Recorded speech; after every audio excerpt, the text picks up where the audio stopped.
These valleys have seen violence and death, like few places in Afghanistan. The area was occupied by ISIL fighters who targeted people in the region and destroyed their villages. Now, things have changed. There is a Taliban presence in the border areas of this district, but ISIL is completely eliminated from this area. For nearly 4 years, relentless U.S. airstrikes supporting Afghan military operations across Achin in eastern Afghanistan destroyed ISIL sanctuary here.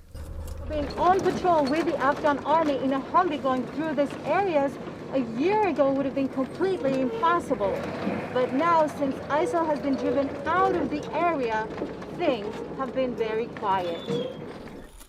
At the nearby base, it's also quiet.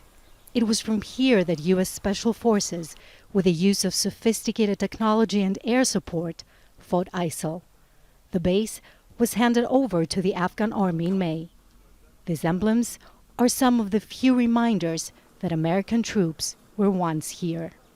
زمانی که خارجی‌ها از اینجا برآمد از قبیل سلاح مهمات وسایل When the foreigners left, they did not leave equipment like weapons, vehicles and other military equipment that we needed. We are in urgent need of heavy weapons like artillery, mortars, cannons and ammunition. If we have all these heavy artillery with us, we will be able to defend our country in a better way. The base commander says the Taliban often attacks the base from the mountains, day and night.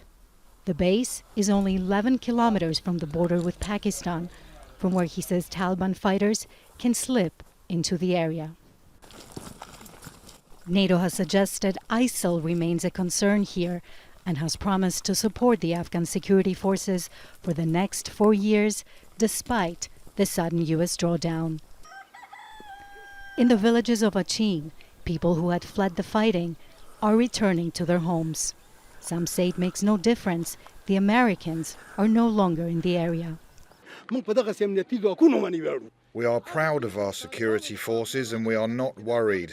We want the Taliban, the government and the peace negotiating teams to know that we have suffered a lot and we can't afford to see more funerals of our loved ones.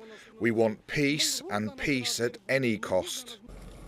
And if peace ever comes to this remote corner of Afghanistan, people here also hope they can finally have a hospital and a bigger school for all the children, so everyone can know what a peaceful life looks like. Filio, Kontrafouri, Al Jazeera, Achin, Eastern Afghanistan.